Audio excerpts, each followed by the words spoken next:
Okay, so the next thing I'm going to show you is how you can use cookie cutters to make different shapes. So the first thing I want to show you, I have this little heart here. Now you can use all different sizes of hearts depending on how large of an item you're wanting to make, but I'm going to show you how to make a couple of things out of a heart. So the first thing I'm going to do is dust some powdered sugar so that I don't stick to the counter. As I said before, you can brush off extra powdered sugar pretty easily. I would not recommend brushing it with a damp cloth because that's going to make your surface of your fondant tacky and also overly glossy. You don't want that. Checking to make sure I'm not sticking to the counter as I go, readjusting the sugar underneath. Nice and smooth. Okay. All right, now, first thing I'm going to show you is how we can make a very simple flower.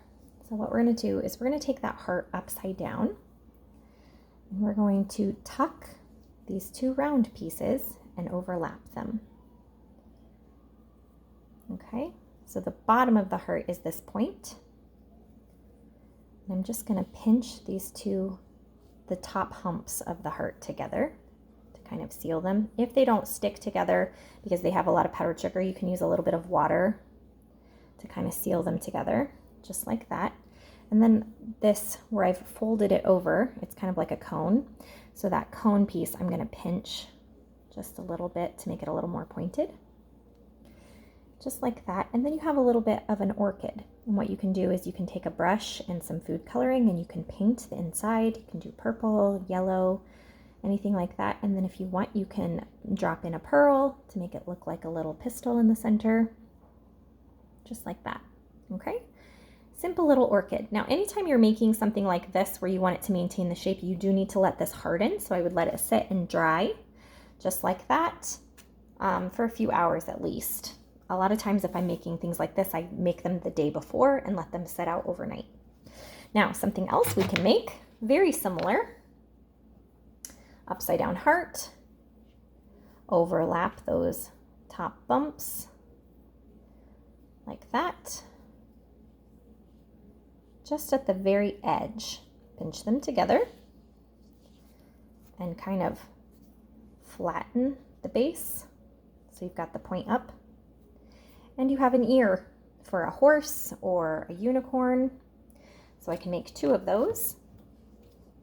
And again, we would want these to dry so that they can be nice and sturdy. If you're putting them on top of a cake or a cupcake, and depending on the size of heart is how big these ears are going to be. This is something I would put on maybe like a 6-inch cake, a smaller cake, so smaller ears, just like that.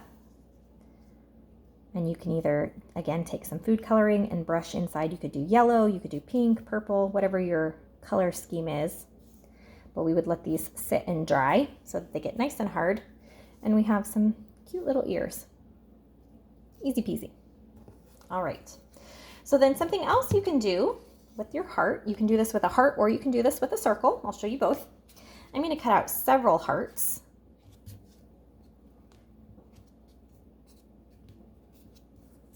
We'll start with 4. And pull these back.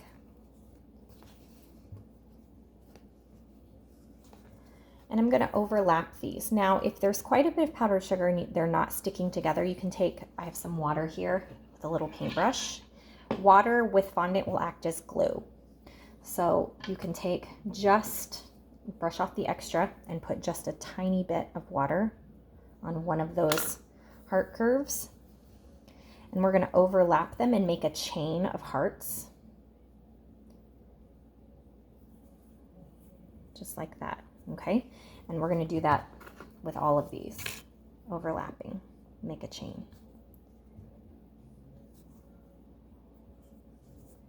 Okay? So just like that, this little chain.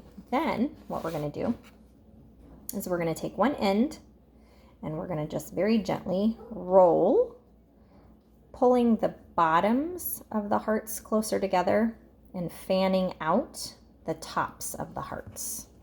Okay? And then, so I have, these are the tops of the hearts here. Very gently, I'm going to pinch the bottoms of the hearts together so it's more of a cone shape. And then I'm very gently going to use my fingers and I'm going to peel back this chain of hearts on the top to open it up. And I have a rose, just like that. Now you can do this with any size heart that you want, but having those hearts gives you those really cute little scallops. You can leave it more closed if you want, or you can really pull them open and make it a very open looking bloom. Just like that.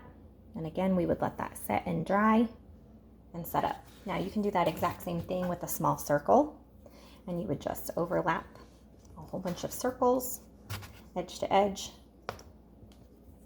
just like this. And then you would roll and roll and roll and roll. Now, depending on how many you make is how large your bud is going to be. So if you do just a couple, you have a more small, just a couple leafed flower, like that. Okay? So there's some ideas, some ears, a couple different kinds of flowers that you can do very easily with simple cookie cutter shapes that most people have on hand at their house. Okay?